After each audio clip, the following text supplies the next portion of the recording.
नमस्ते दोस्तों और स्वागत है।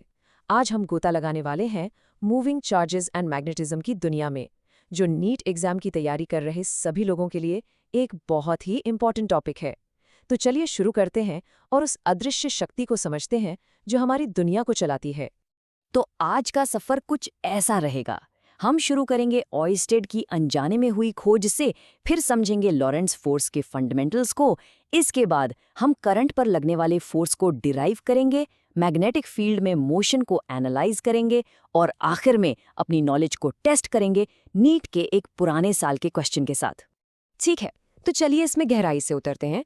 हमारी कहानी शुरू होती है 1820 में एक क्लासरूम से। एक मामूली से लेक्चर के दौरान एक ऐसी घटना हुई जिसकी किसी ने कल्पना भी नहीं की थी और जिसने साइंस का रुख हमेशा के लिए बदल दिया। और ये रहा वो ऐतिहासिक निष्कर्ष। ओस्टेड ने देखा कि जब एक तार से करंट गुजरता है तो पास रखी कॉम्पास की सुई हिलने लगती है। इसका मतलब साफ था, चलती हुई चार्जेस यानी करंट्स अपने आसपास के स्पेस में एक मैग्नेटिक फील्ड बनाते हैं। अचानक इलेक्ट्रिसिटी और मैग्नेटिज्म, जिन्हें पहले अलग अलग माना जाता था, एक दूसरे से जुड़ गए। और ये है वो शख्स, हंस क्रिश्चियन ओएस्टेड। उनकी इस एक मामूली सी ऑब्जर्वेशन ने ही इलेक्ट्रोमैग्नेटिज्म के पूरे फील्ड के दरवाजे खोल दिए थे। तो इस खोज से अगला बड़ा सवाल पैदा होता है, अगर एक करंट मैग्नेटिक फील्ड बना सकता है तो बदले में एक मैग्नेटिक फील्ड किसी मूविंग चार्ज पर क्या असर डालता है? उस सवाल का जवाब है लोरेंट्ज फोर्स। ये वो टोटल फोर्स है जो एक चार्ज्ड पार्टिकल तब महसूस करता है जब वो इलेक्ट्रिक और मैग्नेटिक फील्ड्स दोनों वाले रीजन से गुजरता है। ये इस टॉपिक का एक बहुत ही इंपॉर्टेंट हिस्सा है। और ये रही इसकी पूरी इक्वेशन। टोटल फोर्स F बराबर होता है charge Q multiplied by electric field E और वेलोसिटी V और मैग्नेटिक फील्ड B के क्रॉस प्रोडक्ट का सम। इस एक्सप्लेनर के लिए हम सिर्फ मैग्नेटिक कंपोनेंट पर फोकस करेंगे। F बराबर है Q times V cross B। इस शानदार इक्वेशन का श्रेय जाता है हेनरिक एंटोन लॉरेंस को, जिन्होंने कई सारे एक्सपेरिमेंट्स के डेटा को इस एक पावरफुल फॉर्मूला में समेट दिया। तो हम एक मैग्नेटिक फील्ड की स्ट्रेंथ को नापते कैसे हैं? इसकी SI यूनिट है टेस्ला, जिसे T से लिखते हैं। और आपको बता दूं, एक टेस्ला असल में एक बहुत बड़ी यूनिट है। आपको अंदाजा देने के लिए, हमारी धरती का मैग्नेटिक फील्ड सिर्फ 3.6 × 10⁻⁻5 टेस्ला के आसपास है। अब एक सिंगल चार्ज से आगे बढ़ते हैं। क्या होता है जब हम एक पूरे करंट कैरिंग वायर पर लगने वाले फोर्स को देखते हैं? आखिरकार एक तार क्या है? एक कंडक्टर ही तो है जिसमें लाखों करोड़ों मूविंग चार्जेस होते हैं। चलिए देखते हैं कि हम फाइनल फॉर्मूला तक कैसे पहुंचते हैं। हम शुरू करते हैं एक सिंगल चार्ज पर लगने वाले फोर्स से, जहां Vd ड्रिफ्ट वेलोसिटी है। फिर हम कंडक्टर में टोटल चार्ज कैरियर्स की संख्या निकालते हैं। इन दोनों को मल्टीप्लाई करने पर हमें टोटल फोर्स मिल जाता है। और टर्म्स को थोड़ा सा इधर उधर करने के बाद हम इस खूबसूरत से सिंपल रिजल्ट पर पहुंचते हैं, F बराबर I times L cross B।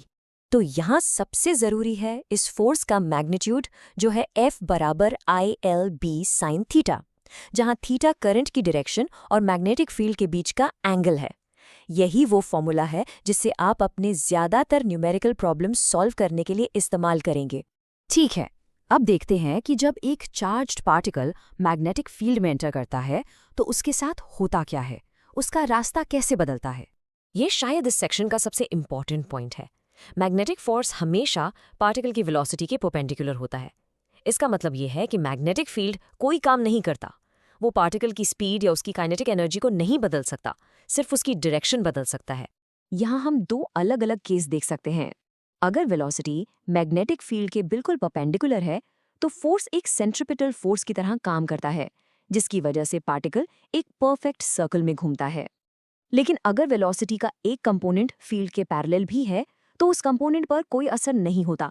इसकी वजह से पार्टिकल सर्कल में घूमते हुए आगे बढ़ता है और एक हेलिकल यानी स्प्रिंग जैसा रास्ता बनाता है।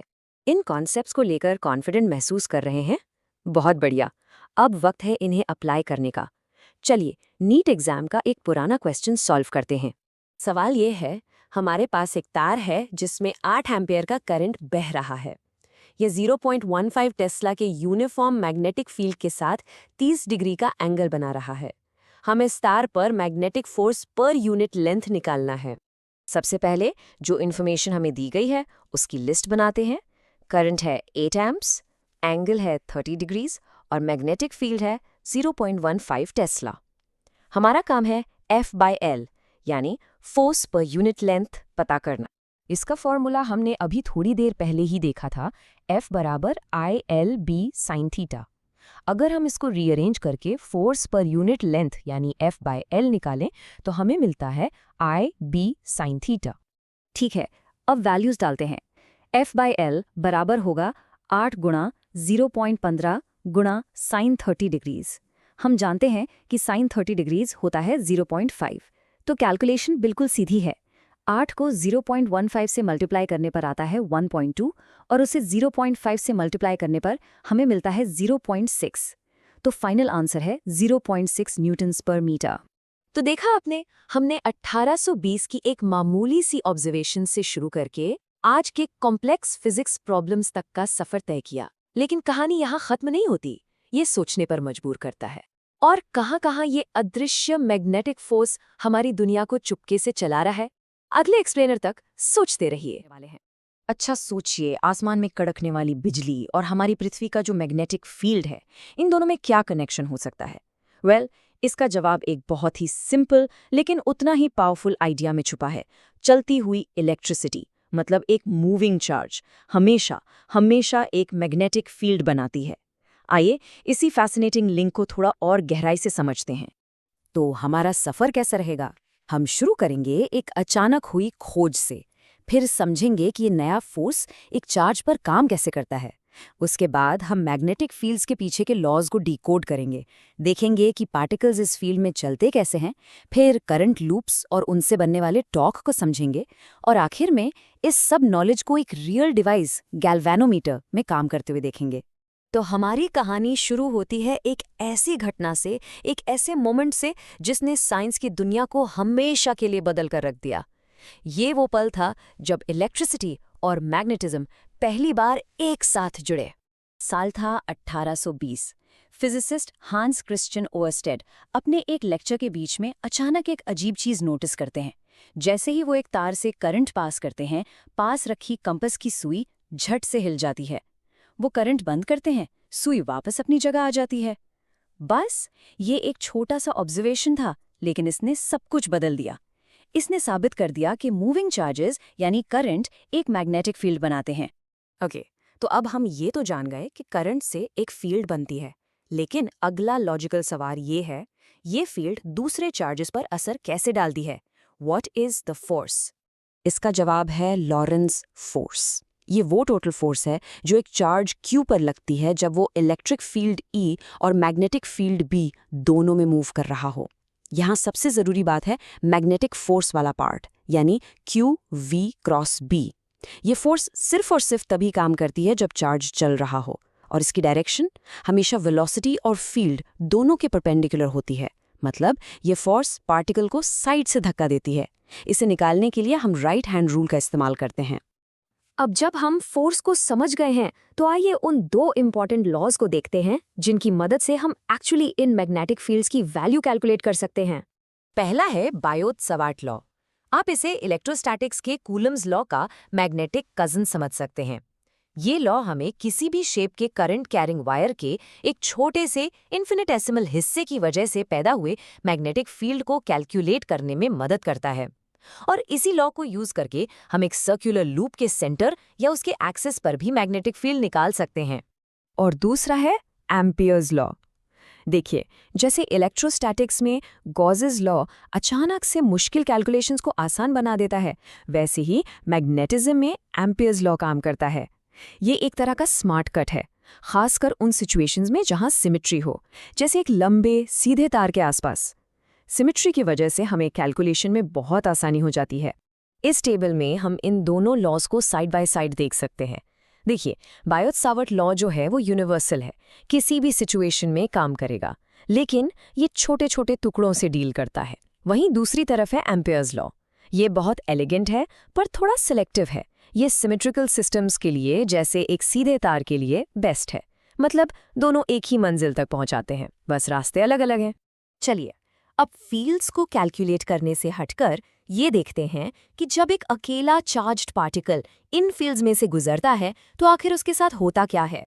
ये एक बहुत बहुत इंपॉर्टेंट कॉन्सेप्ट है, इसे ध्यान से समझिएगा। एक मैग्नेटिक फील्ड किसी चार्ज पार्टिकल पर कभी कोई वर्क नहीं करती, क्योंकि मैग्नेटिक फोर्स हमेशा वेलोसिटी के परपेंडिकुलर लगती है। इसलिए ये पार्टिकल की स्पीड को ना तो बढ़ा सकती है ना ही घटा सकती है। इसका काम सिर्फ पार्टिकल को मोड़ना है। इसे ऐसे सोचिए जैसे ये एक ऐसी फोर्स है जो गाड़ी का स्टीयरिंग घुमाती है, एक्सेलरेटर नहीं दबाती। तो फोर्स की वजह से पार्टिकल के पास दो मेन तरह के पाथ होते हैं। लेफ्ट इमेज में देखिए, अगर पार्टिकल की वेलोसिटी मैग्नेटिक फील्ड के ठीक 90 डिग्री पर है तो वो एक परफेक्ट सर्कल में गोल गोल घूमता रहेगा। लेकिन राइट इमेज में अगर वेलोसिटी का एक हिस्सा फील्ड के पैरेलल भी है तो पार्टिकल आगे बढ़ते हुए घूमेगा, जिससे एक स्प्रिंग जैसा यानी हेलिकल पाथ बनेगा। ओके, तो एक अकेले पार्टिकल की कहानी से अब आगे बढ़ते हैं और देखते हैं कि जब लाखों करोड़ों पार्टिकल्स एक साथ यानी एक पूरा current carrying loop magnetic field में रखा जाता है तब क्या होता है। जब कोई करंट लूप को मैग्नेटिक फील्ड में रखा जाता है तो उसके आमने सामने वाले हिस्सों पर ऑपोजिट डायरेक्शंस में फोर्स लगती हैं और ये फोर्सेस मिलकर एक घुमाने वाला इफेक्ट पैदा करती हैं, जिसे हम फिजिक्स में टॉर्क कहते हैं। बिल्कुल वैसे ही जैसे आप दरवाजे को खोलने के लिए हैंडल घुमाते हैं। और पता है, यही सिंपल सा प्रिंसिपल हर इलेक्ट्रिक मोटर के दिल में होता है। अब हम अपनी कहानी के आखिरी हिस्से में आ गए हैं। यहाँ हम देखेंगे कि अब तक हमने जो भी प्रिंसिपल्स सीखे हैं उन सबको जोड़कर एक प्रैक्टिकल डिवाइस यानी गैल्वेनोमीटर कैसे बनाया जाता है।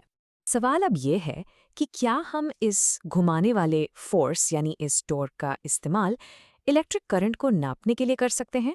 बिल्कुल, और यही गैल्वेनोमीटर का बेसिक आइडिया है। तो आइए इसके मैकेनिज्म को स्टेप बाय स्टेप समझें। देखिए, सबसे पहले करंट कॉइल से गुजरता है।